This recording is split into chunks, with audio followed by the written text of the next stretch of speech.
Halo kaum rebahan, kembali lagi bersama saya Bang Jack di sini. Pada video kali ini, gue akan menceritakan kepada kalian sebuah film yang berjudul Kali Huni.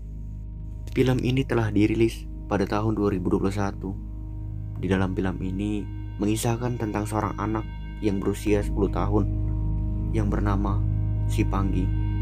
Dia berusaha menyelamatkan desanya dari arwah gentayangan. Apakah si Panggi mampu menyelamatkan desanya? Yuk, langsung saja kita ke videonya. Namun sebelum itu, gue mau ngingetin sama kalian kalau konten ini bersifat spoiler. Diawali dengan memperlihatkan seorang petani yang merasa kesal karena mendengar suara dari seekor kodok yang sepanjang malam berteriak. Petani itu membawa palu besar dan memukul segerombolan kodok yang berada di atas sumur yang dikunci oleh masyarakat setempat karena dianggap membawakan petaka bagi mereka. Namun naas, dia malah membuka sumur itu yang seharusnya tidak boleh dibuka oleh siapapun. Petani itu ditarik masuk ke dalam sumur dan membuat dia harus tewas saat itu juga. Seorang anak perempuan berdiri di tengah jalan dan ditemukan oleh orang yang kebetulan lewat di jalan itu. Dia mengajak wanita itu pulang ke desa, namun menghilang secara tiba-tiba. Dia pergi ke rumah seorang janda tua yang tinggal sendiri di desa itu. Dia menyapa wanita itu dengan menyebutkan kata Tadagiku. Mendengar hal itu, wanita itu menjadi takut dan pingsan. Sementara sang anak pergi ke lantai atas rumah itu. Scene pun berpindah ke sebuah kota dan memperlihatkan seorang anak yang bernama Si Panggi yang sedang asik melihat ke arah bayangan dirinya di sumur itu dan mendapati ada bayangan orang lain di sumur itu. Ibunya memarahinya karena takut anaknya terjatuh. Si Panggi menceritakan apa yang dia lihat kepada ibunya. Hal itu terlihat aneh bagi ibunya, sampai dia memarahi Si Panggi. Di rumah, sang ayah yang bernama Darsan mengabarkan kepada anak dan istrinya kalau ibunya yang berada di desa saat ini sedang sakit. Mereka berencana untuk pulang ke desa. Namun pria tidak suka pulang ke tempat itu karena tidak menyukai mertuanya sendiri. Darsan tetap memaksa mereka pulang. Perjalanan pun berjalan dengan lancar tanpa adanya hambatan. Malam itu mereka tiba di sebuah desa kecil di India. Suasana di desa nampak sepi. Bibinya Darsan merasa senang dengan kehadiran keponakannya itu. Darsan bertanya kepada bibinya tentang keadaan ibunya saat ini dan mengapa tidak dibawa ke rumah sakit. Bibinya menjawab kalau dia telah mencobanya, namun sang ibu tidak mau pergi meninggalkan rumah ini. Bibinya menyuruh Si Panggi untuk melihat kerbau yang berada di luar. Namun Si Panggi merasakan hal yang aneh dari lantai atas rumah mereka yang sudah lama ditinggalkan. Keesokan paginya, Si Panggi bangun dan bertemu dengan anak bibinya yang bernama Chandani. Chandani mengajak Si Panggi berkeliling desa itu dan beristirahat di pinggir sungai kecil. Banyak anak kecil yang bermain di sana. Chandani bercerita kalau dia tidak mau berada di dekat rumah neneknya karena merasa kalau rumah itu terlihat aneh dan menakutkan. Mereka pun pulang karena hari mulai gelap dan terjadi hujan. Si Panggi mengajak Chandani pulang ke rumahnya. Namun Chandani terlalu takut dan malah mengajak Si Panggi untuk datang ke rumahnya. Chandani memperlihatkan sebuah buku dan menceritakan kisah mengerikan yang terjadi di desa ini. Dulu, ada dua anak kecil yang bermain di ladang gandum. Mereka membuat sebuah boneka jerami. Sampai ada seorang nenek dengan satu mata yang buta. Mereka berdua ketakutan dan berlari ke sebuah sumur tua. Anak kecil itu mengeluarkan darah hitam dari mulutnya dan meminta kepada temannya untuk pergi. Namun sang nenek memperingatkan dia untuk tidak datang ke sini, dan anak itu pun menghilang. Kisah ini tertulis dalam sebuah buku itu. Namun belum selesai mereka membaca, Bibi Satya datang dan mengambil buku itu dan menyuruh mereka keluar. Si Panggi pulang ke rumah dan menanyakan keadaan neneknya pada ayahnya. Ayahnya berkata kalau neneknya akan baik-baik saja.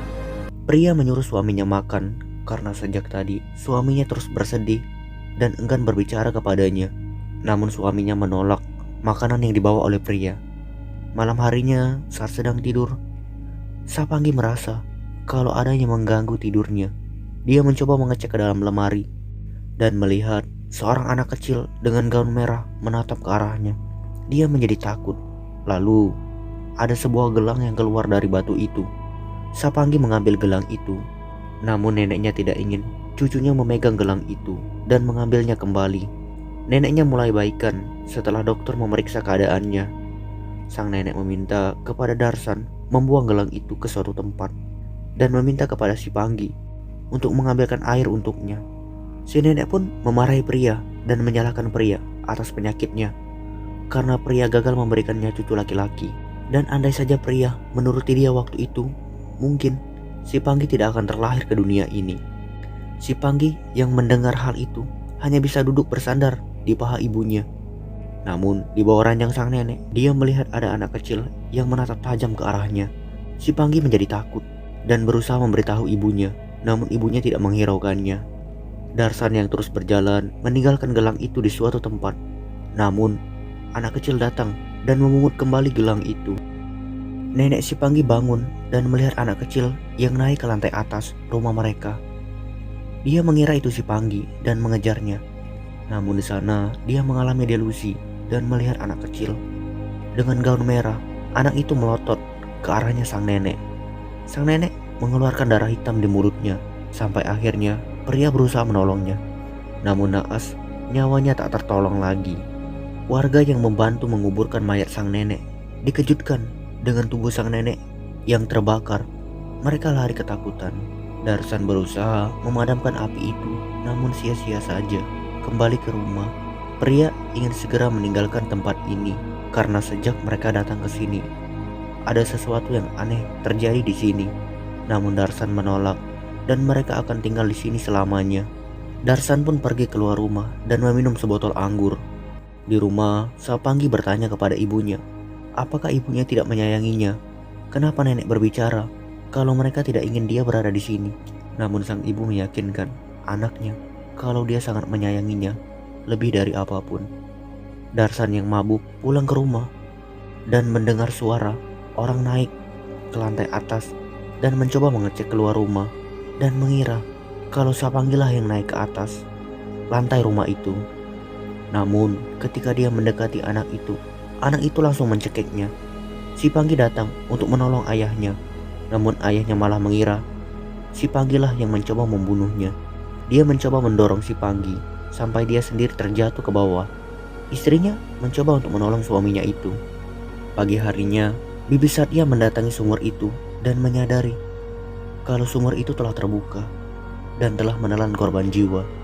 Dia pulang ke rumahnya dan mendapati Sapanggi yang ketakutan bersembunyi di dalam sebuah lemari. Bibi Satya bertanya kepadanya apa yang terjadi dengannya. Sapanggi menceritakan kalau ayahnya semalam berusaha membunuhnya. Ayahnya mencari si Panggi dan menyuruh si Panggi untuk pulang. Si Panggi tanpa sepengetahuan bibinya mengambil buku bibinya itu. Darsan mengatakan kepada bibinya kalau pria saat ini sedang sakit. Mereka pun bergegas pergi ke rumah Darsan.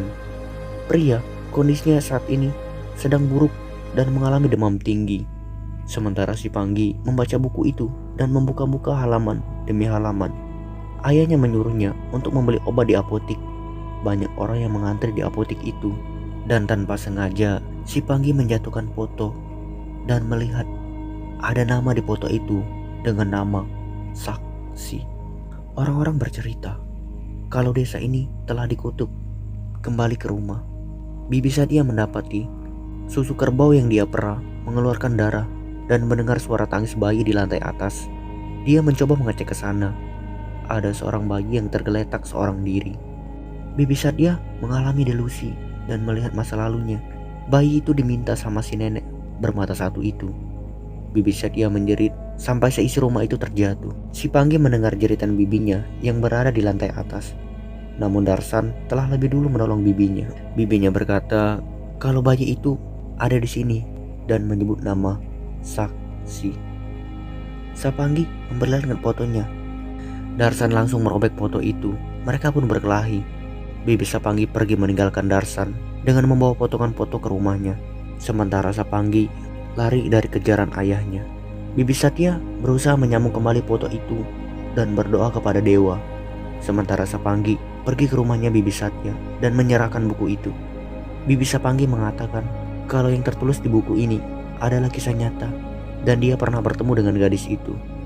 Dia juga menceritakan tentang sumur hitam itu yang mana neneknya dulu masih muda dan Darsan masih kecil. Darsan ingin adiknya nanti lahir sebagai seorang laki-laki dan membuatkan gelang untuknya. Namun, yang lahir adalah anak perempuan. Masyarakat setempat percaya bahwa anak perempuan yang lahir membawa kesialan. Maka dari itu, mereka menumbalkan saksi kecil untuk dimasukkan ke dalam sumur hitam di dekat desa itu agar mereka tidak mendapatkan kesialan. Namun, seiring berjalannya waktu, masyarakat pun menutup sumur itu karena menganggap hal itu sangat tidak masuk akal dan tidak berperi kemanusiaan.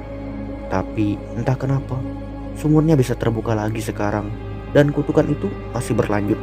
Sapanggi teringat bahwa ayahnya berada di dekat sumur itu. Dia bergegas untuk pergi ke sana. Di dekat sumur itu, Darsan melihat ada anak kecil menggunakan baju merah menatap tajam ke arahnya. Darsan tahu itu adalah Saksi dan bertanya apa maunya.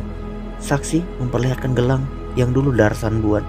Darsan dulu pernah berkata jika adiknya menggoyangkan gelangnya, dia akan mengejarnya. Namun karena adik kecilnya terlahir sebagai seorang perempuan, dia melupakan adiknya dan menjadi seperti orang yang menumbalkan wanita ke sumur itu. Darsan meminta maaf dan berkata kalau dulu dia masih kecil. Lalu Saksi meminta kepada kakaknya itu untuk menemaninya di sini. Darsan mengeluarkan darah hitam di mulutnya. Bersamaan dengan itu, Sipanggi datang dan meminta kepada Saki untuk memaafkan ayahnya. Saki langsung mengejar Sipanggi. Kembali ke desa, warga mulai berkumpul dan berdoa kepada dewa agar kutukan di desa ini segera menghilang. Mereka melakukan ritual pengusiran roh-roh jahat. Candani yang hadir di acara itu mengalami kesurupan dan melukai dirinya sendiri. Masyarakat yang melihatnya menghentikan ritual itu dan berkata kalau desa ini telah dikutuk. Di sisi lain, Sapanggi berhasil sampai ke rumahnya. Dia mengatakan kepada ibu dan bibinya kalau ayahnya berada di dekat sumur itu. Candani yang dirasuki oleh Saki langsung menyerang ibunya sendiri dan menusukkan besi ke dada ibunya. Dia mencari Sipanggi yang bersembunyi di dalam rumah. Sapanggi dengan cepat berhasil melumpuhkan Candani, sementara ibunya berhasil melepaskan besi itu. Mereka langsung mengikat Candani dan menariknya keluar. Namun di tengah perjalanan, Candani menggigit tangan Sipanggi. Sipanggi berteriak sekencang mungkin. Bibinya mencoba menolongnya dan membawa Sipanggi masuk ke dalam rumah. Dia membalut luka Sipanggi. Di tengah percakapan itu, ibu Sipanggi bilang kalau Sipanggi akan menjadi seorang kakak. Dia tengah hamil saat ini. Bibinya meminta kepada Sipanggi untuk meneruskan tradisi ini dan meminta dia pergi ke lantai atas menemui Saksi karena hanya dia yang bisa melakukannya. Sapanggi rasa takut, namun karena ini demi ibu dan adiknya yang berada di perut ibunya, dia memberanikan diri masuk ke dalam rumah itu. Dia melihat Saksi dan mengejarnya keluar. Malam berubah siang. Dia mengalami delusi dan melihat masa lalu ayah dan neneknya. Neneknya melemparkan kain putih ke arah Sipanggi. Sipanggi berusaha melepaskan kain itu di tubuhnya. Lalu dia melihat Saksi naik ke lantai atas dan mengejarnya. Di sana ada janin yang masih terbungkus daging. Sipanggi mengalami delusi dan melihat para tetua desa ingin mengorbankan Saki yang masih bayi. Sipanggi berteriak dan membuat atap rumah itu runtuh. Dia melihat kalau mereka akan membawa bayinya. Sipanggi mengambil bayi itu dan tidak akan membiarkan mereka menumbalkan bayi itu dan pergi dari rumah itu. Sipanggi terus menggendong bayi yang tidak lain tidak bukan adalah Saki. Rumah itu roboh dan hancur. Pagi harinya, Sipanggi terbangun dan pergi meninggalkan tempat itu dengan membawa kerbau milik neneknya. Dia menuju ke sebuah sumur tua desa itu. Sudah banyak anak kecil korban dari perjanjian iblis yang dilakukan oleh tetua desa. Saksi menghampirinya dan menyerahkan gelang itu kepada Sapanggi. Lalu film pun selesai. Oke, buat kalian yang belum paham dengan cerita ini, gue bakalan ceritain secara ringkas saja. Jadi di desa itu mempunyai tradisi yakni menumbalkan anak-anak setiap tahunnya agar tidak terjadi kesialan. Dan generasi terakhir dari keluarga itu adalah Sipanggi. Namun Sipanggi menolak. Dia tidak mau ditumbalkan dan dikorbankan. Dia mengambil bayi itu dan berusaha menyelamatkannya. Dari sini juga kita bisa pahami kalau tradisi yang aneh bisa kita tolak, dan itu bisa menyelamatkan banyak orang. Inilah akibat dari melakukan perjanjian dengan iblis. Yang terjadi bukan kebaikan, tapi keburukan. Dan alasan saksi membunuh keluarganya seperti Darsan dan ibunya sendiri, karena saksi kecewa dengan mereka yang dengan tega mengorbankan dirinya yang tidak berdosa itu. Oke, mungkin ini yang bisa saya sampaikan. Jangan lupa like and subscribe, dan juga komen di bawah. Ini konten ya mungkin gak horor lagi ya. Ada sih film yang udah saya tonton semalam.